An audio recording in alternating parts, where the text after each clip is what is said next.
everyone. Thank you so much for joining us. My last SUGCON talk had 6 people in the audience, so I was in the hangover slot last year. So this is, A, much better, and also I'm so delighted that there are people in the audience. It's great. So again, thank you so much for joining us. I know you have lots of options. It's also great to be back here in person. David and I have built something really cool. Well, I strategized it. He built it. I want to be very clear. I did not build anything. He built it.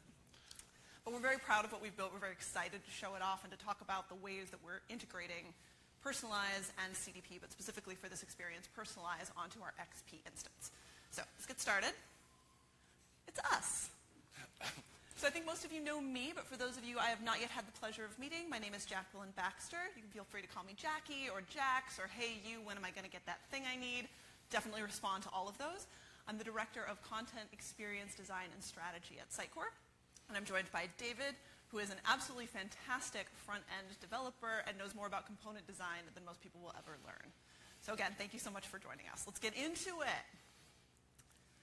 If you've heard me or Allison Sainsbury or Derek Hunsaker or Megan Engard in the last okay, that's fun, in the last few years talking about what we're trying to accomplish with Sitecore.com, it's essentially this. What we'd like to do is make sure that our information architecture is intuitive. Wow. Everyone's a critic, even Power Tools. So what we're trying to do, thank you. Nope.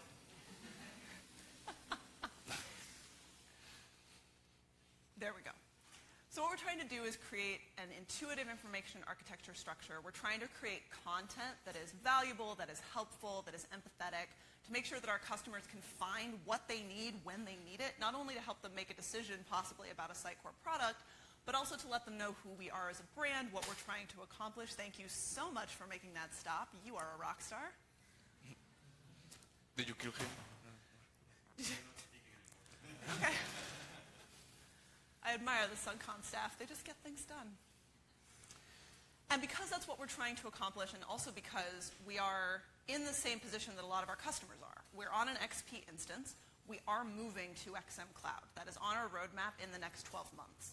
Because of that, we're going through our technology stack. We're making sure that all the bits and pieces of it work together to continue to provide the customer experience that we're known for and that we want to continue to provide, while also bringing together that with our brand values and also the brand needs.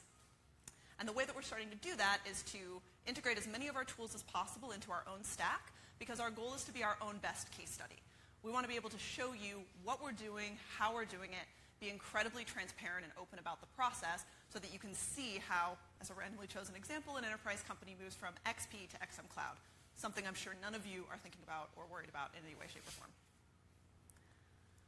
So why did we choose to start with Personalize? Pretty simply because a lot of us on the DX team are former XP users and also strategists.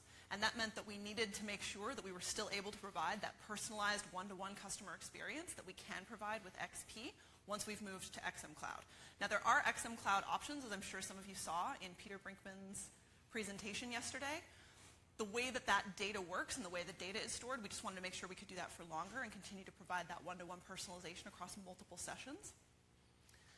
The wonderful thing about Personalize is that it does expand our ability to personalize across channels and across pages.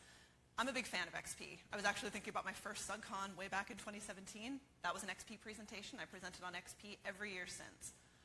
The great thing about XP was the on-page personalization, but it was never designed for cross-session personalization and cross-page personalization. Because of that, integrating Personalize has allowed us to really level up that personalization strategy. It also allows us to be more mature in our personalization strategy, and as I've mentioned about 4 times so far, it does get us ready for that move to XM Cloud. I specifically, and several others of my team, we wanted to make sure that we had our arms wrapped around that technology so that we could just smoothly transition and our customers wouldn't experience any disruption while we were moving and upgrading. The way that we think about Personalize is not that much different from the way that we think about personalization on any other property. Any other tool, we're still thinking about the same things. We want to consider where this appears in the customer journey. We want to make sure that it's not invasive. We want to make sure that the customer has a very clear way to opt out. We want to aim for eye-catching. I'm sure many of you have experienced doom scrolling on social media. You're just going, and then something makes you stop and go, wait, what was that? That's what we're looking for. We want the wait, what was that moment. We want someone to go back and interact with our content. We also want to make sure that we're providing something valuable, something helpful, not something that they're going to look at and go, why are you offering this to me? I don't need this right now. My personal villain origin story is also those clear X's. You can't figure out a way to get away from that full screen takeover. So we, as I said, want to make sure that we're not being invasive, that we are giving customers a very clear option for opting out of that experience.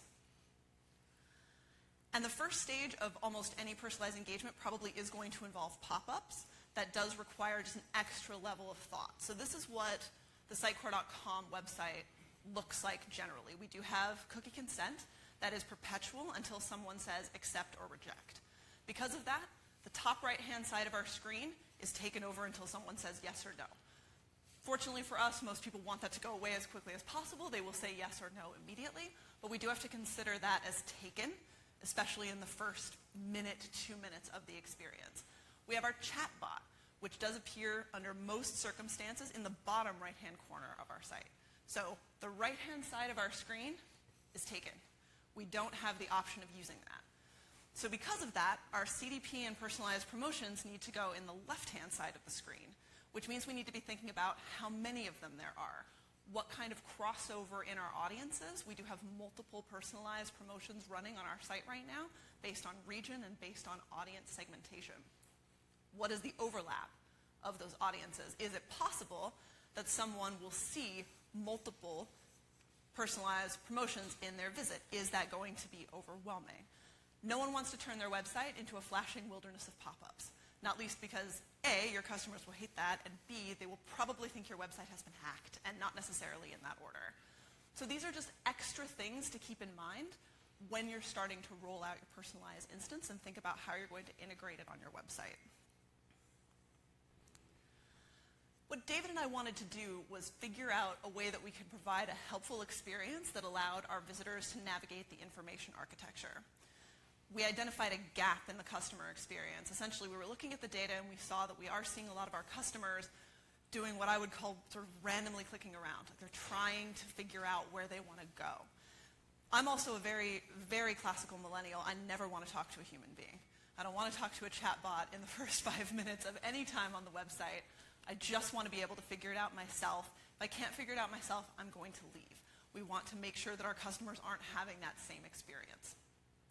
So David and I sat down and we thought, well, what can we do to provide, to sort of fill that gap and create something that sits in between those two layers, that isn't invasive, that is engaging, that isn't overwhelming, and allows our customers to understand a little bit better what the information architecture of our website looks like, because it has changed a lot, especially in the last 12 months. Again, we wanted low pressure, so you can see, and David will show you, the X is very clear. People can opt out of it at any time. But we're so excited to show you how this works, how the experience goes. I'm going to turn it over to David so that he can walk you through it step by step. Thank you. Thank you, Jackie. Yeah. So let's go live. And before we start, just like Jackie said, right? And you heard Dave said that on his keynote. It's the first time that our products are beyond our marketing. So let's imagine that we are a first-time visitor of Sitecore. We've landed here, right? And we just really don't know where to go, right? If we look at our suite of products, it's 11 products. There is a brief description, but how do we make it clear what's the right product for me, right? What's gonna end up happening is that a new visitor is gonna wandering around the site, right? Check some pages. So why should we record that data? Are we gonna personalize something based on a first-time visitor that came to our site once, spend 2 minutes on our site, click some pages, right? Personalizing at that level might be meaningless, right? So what we thought is, let's do, and just to be clear, we zoomed this, so it's bigger.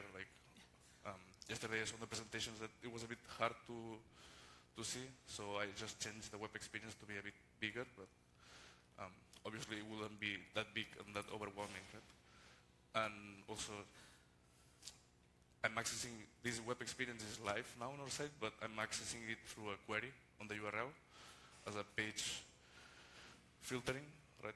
So this could be a Sitecore campaign ID embedded into the URL that we are showcasing in social posts in LinkedIn, right? Like, let's say we'll launch new products and we want to promote it, but we don't want to show it in the site, so we could have a Sitecore campaign ID that it's embedded into the social posts, and people that access through it will get the wizard, and people that access it through organic search will not, for example. But yeah, going over the UX a little bit, like Jackie said, big X button, like we don't, we don't need to force them to do it if they don't want to. Tooltip, back arrow, all this is built with Sitecore Personalize, fairly easy to do. But the nice thing that we couldn't do before with just Sitecore, right? Without Personalize, we couldn't follow you through the site, right? So let's say I have the 3 clouds, and if I choose, for example, engagement, I go to the engagement cloud, and then here I see, okay, so the engagement cloud has 4 products, right? Like, I'm starting to understand how the architecture of Sitecore is built, right? Maybe I don't want to do engagement. Maybe I see that content is right for me, so I go to content, and it shows me the products, right? So we're seeing how this is following you through the site. Like, this is your companion on your visit to Sitecore, and it's providing you some conscious options, right? It's suggesting you to make choices instead of just wandering around the site, right? That's basically what we wanted to convey with this web experience. Like, let's have something that, helps you understand our architecture and get familiar with the Sitecore products, right? So let's choose, for example, Exam Cloud, and then here we'll have all the information about exam. And the last step will be to present you two assets, right? Just to get more proficient with the product. And then that's it. The web experience stops, right? Like, you've converted in our micro process of showing you how Sitecore is divided into products, and it doesn't appear anymore. If I go to another page, if I go back to Exam Cloud, it's not gonna appear again, right? So let's see now why that happened, right? This is our portal. This is the Sitecore marketing portal. We have all our products here, but for today, let's do just Personalize.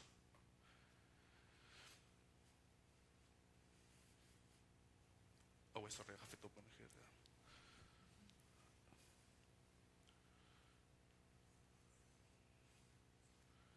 So these are our web experiences that we have and that we've done. SUGCON Wizard is the one that we have live. It's the one that I show you, right? So let me show you why it didn't appear again once I went through the assets. And it's basically, I don't know if you can see it, but basically it's sending events and reading through events, right? So we have 2 interaction type events of dismissed or end experience. When I click on the asset button, right, that took me to that page, that did not only take me to that page, that also sent the end experience event, right? So now I'm able to read through that on CDP or Personalize. I'm able to read through that and say, okay, this visitor has gone through a whole process. Let's not show him the wizard anymore, and let's store that experience value, because that can help us to later on, in a couple of months, weeks, if we have something based on Exam Cloud, we can send him a personalized experience, like a pop-up or like an upcoming webinar, just to this target of people that have gone through the Exam Cloud path through the wizard, right? So the conversion rate of those pop-ups are going to be much higher because we're targeting people that we know are interested in that instead of just blasting, right? But other than these events, other than reading through what they have done, we also have page targeting. And this is just not based on visitor data that we have gathered, it's just pure filtering of URLs, right? You can see it's just a few lines of code. But for example, one thing that we want to do is we don't want to showcase a web experience that takes them away if they're already in a page that is going to convert like a webinar page, right? All our webinars have a form, so when they are there, we don't want to fire a web experience that might take their attention, right? They have a form in front of them, so why would we promote something else, right? So when they are in a URL with webinars, we do not fire this web experience or any other web experience. But that's just how we do it because they are almost converting into a lead. So let's not distract them with a pop-up taking them to somewhere else. But of course, you don't need to get that code heavy. You can just put like a string containing webinars. Like it could be, I could put webinars here and that would be it. But yeah, let me go to the diagram that explains this more.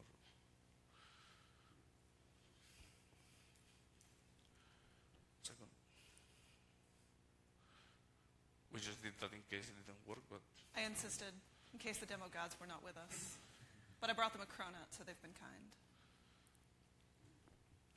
So this is the looping I was talking about, right?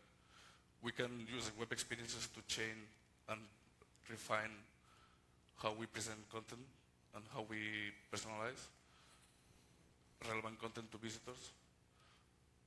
Let's say we have the wizard that I showed you, right? And then we've been gathering all this data. We know that they have visited Product Content Cloud and they have done it through SUGCON wizard interaction, right?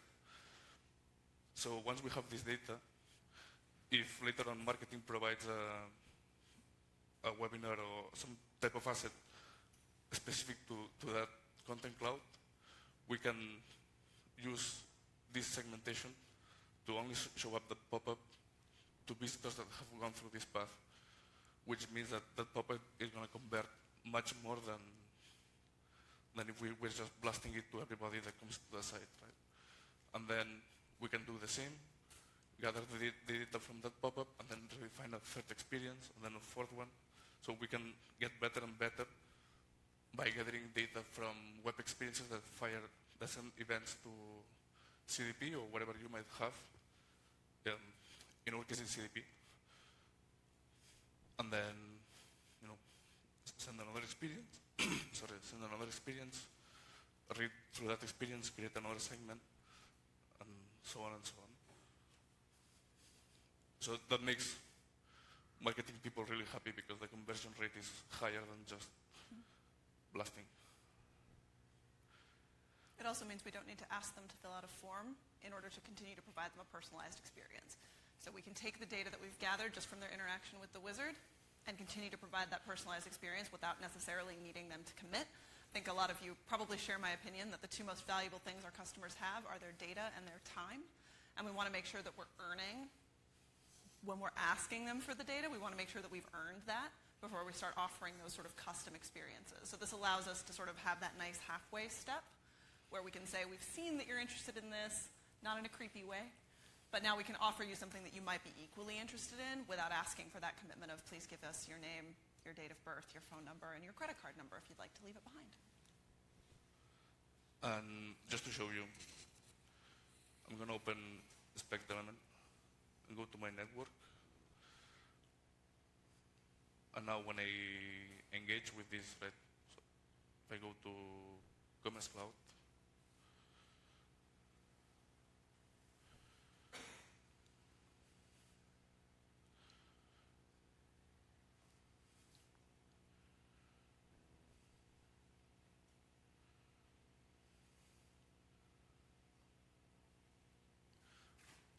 I don't know if you can read it, but here you can see that, what I'm sending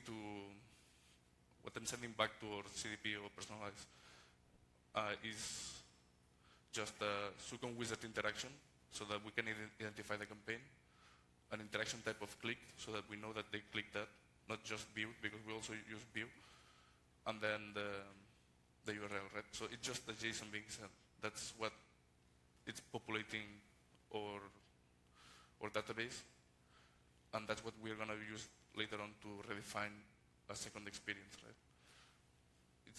So it's nothing more complicated than that. It's just a JSON. And we can have any type of interactions, like if I so chose to do, I could send interactions just by hovering, right? That would be crazy, but I can do it. If you want to, let me show you. I don't want to get too techy. I mean, it's not, but no, I just want to show you how this is done, like on the JavaScript, right? We have this, and then here's where I have the click event that's being sent when I click on the SUGCON card button, right? And I can put that into on-click events or any type of events that I want to. It's really easy to do. But, and just for a final note, I don't want to give you the feeling that web experience is something that always gets on top of the information that you have on your site. Like we've been talking about pop-ups and wizards, and this always feels like a layer on top of whatever page you are, right? But doesn't need to be the case. One thing that we've been doing for a long time now is this really small web experience where if you access it through a Sitecore campaign ID, because we wanted to promote a specific asset, on this page, which is one of our more visited pages, right? Between chapter 1 and chapter 2, I have this web experience embedded into the content, right? And this is coming from Personalize. This is not something done on the page level, right? But you see that it's not a pop-up, it's not something that it's covering content, it's embedded into the content. If I go to the same page,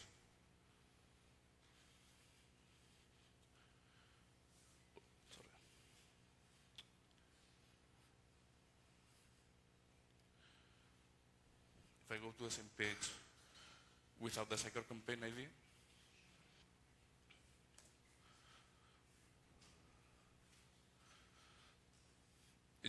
it's not there, like there's nothing between chapter 1 and chapter 2. So this is a visual, banner type of thing, but it could be a paragraph. It could be a relevant paragraph that it's written based on your choices, and it could have 5 variants, one for each path of the wizard, for example. Like let's say I click on a product, and then this could, by reading through Personalize and CDP, by reading that I have clicked that product, I could embed a paragraph into the page just for that visitor. Right? So let's not get the idea that web experiences is always something on top. It can be something embedded, and the way to embed this is like super easy. Like all I have to do is, instead of putting it at the end of the body, I just choose to insert HTML before chapter 2, right? And I have in my page an ID of chapter 2, and then it just gets embedded there, right? But if my markup was properly set up, I can create a web experience, have different pages with, let's say that at the end we always put an ID of final content. Then I can create a web experience that every time that a page has that ID, it will embed the web experiences on top of that, right? So yeah, basically that. just didn't want to end up with the feeling that web experiences has to be something on top all the time. Like it can be part of your content, not just promotion stuff. Yeah. And that's it. And then, not quite. Almost that's it. I do want to just take this opportunity to point out that a lot of what we've built on Sitecore.com, and one of the reasons that we've been as successful as we have in rolling it out, we're actually a really small team. There's about 5 of us who have worked to get Personalize set up on top of XP. And one of the reasons that we've been as successful as we have with as small a team as we've had is because we have marketers, strategists, and technologists all represented on that team. So we're able to have sessions where we can sit down, we can talk about the functionalities, we can talk about what the customer needs based on what we've seen from the data, we can talk about what the business needs are, what the technology can do, what the technology is best suited to do. There have definitely been times I've said, hey, can we do this? And I've gotten a nope. And then there have been times I've gotten a yes if you have $100,000 and 4 more people that I can work with. So it's good to have all of those points of view represented in those conversations because it has allowed us to not only move a little bit more quickly, but also to learn more from each other. I'm sure most of you already have a technology and marketing department that are working closely together. If you don't, if you are still dealing with those technological and marketing silos, I cannot recommend enough starting to break those down as you start to introduce tools like this. Because it does mean you need slightly fewer people, you can move a little bit faster, and you also create a knowledge base so that if one of you gets hit by a bus, all of that information does not just go with them into that dark night. I'm a little bit more technological than the average marketer, and I absolutely could not have built this on my own. So having someone who knows how to code is an essential part of setting up Personalize, specifically Personalize. That has also, again, given us the opportunity to learn that, to make sure we knew that, to make sure that we're communicating that honestly to our customers when they ask that question. Because in my experience, people don't mind when you tell them the truth up front. These are just things that most companies are already moving toward, having those integrated teams. It just is really especially helpful as you're considering an approach like this. But even though I build it, Yep. code-wise is not that heavy. It's just getting data attributes and doing the mixing, and just having Personalize as the sandbox where to build all this, Absolutely. Getting familiar with Personalize, if you know the bare minimum of coding and JavaScript, HTML, and CSS, and you might not even need the CSS because when you embed the web experience into the site, it drives the CSS from the site itself. So, it's not that technically hard to do. It's just 3 boxes and some hooking up, and that's it. So. He keeps telling me that. Yeah. And I keep saying, and walking away. I think we were both a little bit nervous, so we ended a little bit faster than we intended to. No. Oh, sorry. That's okay.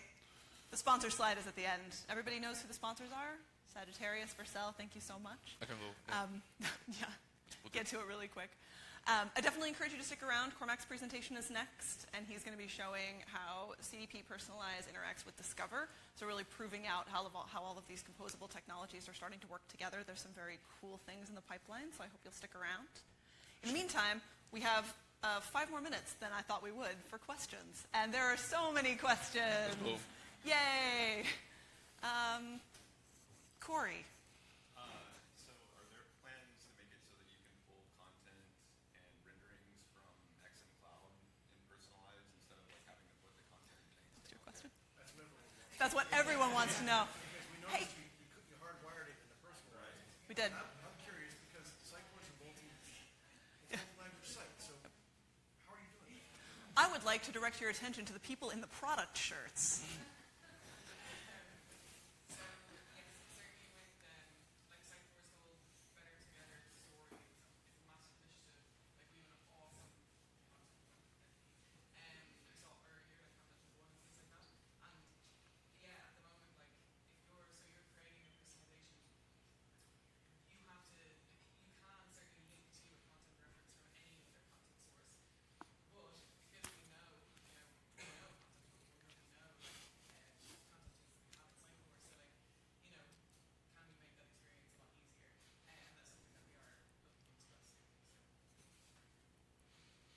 Was that the only question? That would be hilarious.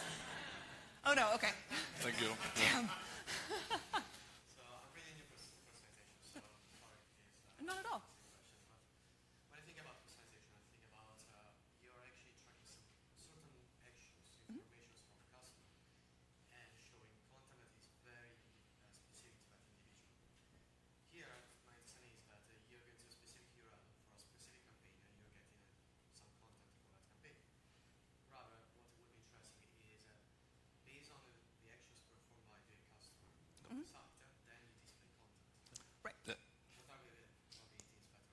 Yeah, the campaign is something just how we approach things with Personalize, That was one option. but you don't need that, like, no, we are also firing page view events without any sort of campaign, just the point of sale of Sitecore.com, We have the symposium site also, but we want to see page views of Sitecore.com. That's our point of sale. And every time somebody comes in and sees the page, there is a view event sent to the CDP, but there is no campaign at all. That's just the marketing approach. But yeah. The reason that we showed that specific experience is because the What is a CDP page is by far one of our most popular pages. It ranks in the top 10 every single month for the last 14 months. Because of that, our marketing team wanted to run a campaign that drove people to that. We wanted to make sure that they knew quickly, because we, like most companies, do have a scroll depth problem. I wish we didn't. It would make me very, very happy if we didn't, but we do. And because of that, we wanted to make sure we were showing them something specific to like the campaign language when they came in the first third of the page. So that was why we designed that specific experience. We also did want to show, as David mentioned, that Personalize can be injected onto the page. That's something that XP is very famous for, is being able to personalize on page. We wanted to make sure that we were proving out that capability as well. So it was sort of a twofer, one for the marketing team and one for us. But it's a really good question because It is, yeah. yeah, I talk about the Sitecore campaign and ID and all that, and maybe I gave the feeling that that's what you need, but not at all. You could have, you could read events, like let's say when somebody scrolls beyond 70% of any page, or of a particular page, let's say, that means that they are probably interested in that. Let's send that 70% scroll as an event, and then let's provide them with a more technical paragraph into another page, without having to do anything with Sitecore Campaigns ID or anything. Yeah. So I have a customer that actually purchased Personalize, and we're now getting into having to implement some things for that. Are they on XP or They're on XM. XM? Okay. Yeah, it's a headless site. Okay. It's an Next.js site. So what we used to be able to do back in the old days was like, if the user somehow self-identifies, so let's throw out an arbitrary example, like let's say you have a bunch of different types of athletes, like soccer player, because I'm American, football player, hockey player, and they self-identify as a hockey player. So now I want to surface content first that is relevant to a hockey player, like pucks and skates. Sure. Right? I want to get that into the sidebar. Right? So in the old XP days, I might set up a rule that my dynamic content listing component would say, and sport equals hockey. Right? And that pulls right from the web database that regular Sitecore content. So in Personalize, like how do I do that? Okay. That's a good question. I think there's a couple of ways you could probably do it. Yeah, I mean, well, maybe we can do Well, the yeah, product. because I'm just thinking you could set it up as an event if you had like a forum like we did, that you could set it up. But again, your attention to the back of the room and the people in the red shirts. I can maybe help with this. The one way you can define a logic is in a decision model that we use. We have like decisioning. We're fitting it into this presentation, but you can define a lot of different kinds of rules in there and use them to basically pick out what's strong. So for example, if you have a series of rules that make someone self-identify as being interested in hockey, you can do that there. Also in decision models, we can connect out to external systems, right? So one of those could be fetching content from XM. So you can do it that way.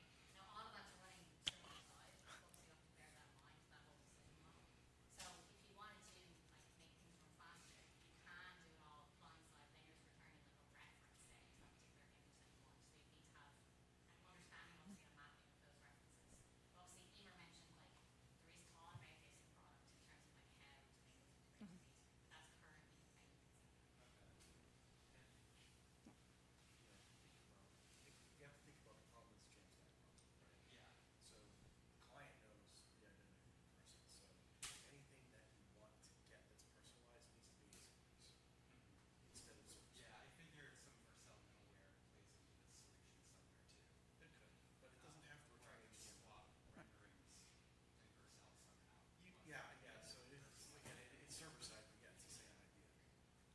It also probably depends on how you're asking, because if you wanted to go just like all the way back to basics and you just ask them straight up, like, what are you interested in? This is happening next spring, so we Yeah. get 30 We're going through the same thing.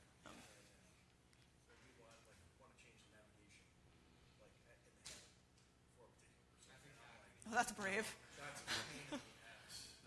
Wow. I would have said no, but Yeah, well, I tried to say, no, I'm not doing the nav. We're not doing the nav Yeah, from a user experience, perspective. you need to be a bit careful As you with go. personalization because you don't want people to not be able to find the content when they access a second time, right? Like if I'm in my laptop and I see something hyper personalized for me, and then I say, oh, this is amazing, and then I go tell Jackie, Yeah. and she tells me, show me, and I do it in her laptop, and it's not there, that can be frustrating. So that's something to take into consideration with personalization, you know. You need to be sure how you do it so that content doesn't disappear or appear, you know, like navigation changing, all that. Yeah. It's just us being boringly cautious to make sure that we're providing a good customer experience. With the great power comes With great responsibility. comes great responsibility. Any other questions? Awesome. Oh, yep, okay. Oh, Please, that's yeah. okay. Design plans to create some sort of a zero code interface so that the clients can create these customization rules without investing any time on the developer. Like, I get it that the developer might create the interface, the component that should actually be displayed, but especially if it is already present. So, are there enough tools right now or plan to be to allow a client to Yeah. do that behavior without writing code? Yeah, so on Personalize, I tend to think of this side as the marketing side and that side as the developer side. No? And I can create fields in there that will be populating this aspect, right? Like, for example, see I have the font field here, right? But this is coming from me creating all these fields. Like that piece of code creates a field with options, and then I can just give this web experience to a marketer and just say, don't touch that, just choose the values here, no, and fire it. If that makes sense. Not exactly what I meant. Okay, sorry. Yeah. What I mean is not personalize the component itself, but rather personalize the fact that you're displaying a component based on certain parameters. Like before in the code, I seen that you were checking for pretty string parameters. Yeah. So my question is there a way for the client to say, well, if you have this pretty string parameter with this value, you display this component, but without writing code. So zero code interface for that. Hmm. Because without that, the client will think twice before actually using personalizing because it increases the cost. Yeah. I would say in my experience, the reasons clients don't personalize have a lot more to do with the lack of their internal, like they want to personalize, and then it just keeps getting bumped to that mythical phase too. So it sort of depends on how technical your marketers are, and I would say that about any Sitecore product. I don't know, do you develop on XP or? Yeah. Okay. We have some experience. Awesome. So I spent a lot of time in XP. The number of marketers who could actually go in and create a personalized component for themselves in XP, there's probably less than 100 of us in the world. And that's just because most marketers aren't interested in diving into the guts of a product to that extent. So I feel like at this point we should just have someone with a red shirt just come up on stage and sort of talk about the roadmap, because I believe that something like that is probably being considered because that's the sort of logical evolution of a product like this. But I don't know for sure. But it's an if else, you know, like Yeah. you can have different bits of content, have the query as a field for the marketer so that they don't have to touch that, you know. And But it could be a drop down and then, yeah. So actually, going into the app is something that like we're actively working on at the moment. If you go into the app, what we're doing is we're really trying to segregate out the different the who is actually using the tool and what jobs they're trying to perform. So if you go into the app, and we've created this developer center section, and under the developer center, it's very developer focused. The idea Shit, sorry. the idea is that like, you know, we're really trying to call out that okay, like this stuff is for the developers, and then make as much as possible the things you know that you don't necessarily need a developer for, you know, make them reproducible, make them kind of a bit more user friendly and things like that. So that is something that like yeah, that we are actively looking at. Putting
we only have a few minutes left. In fact, I think we might be a little bit over. So thank you all so much for coming. We really appreciate it. Good job, David.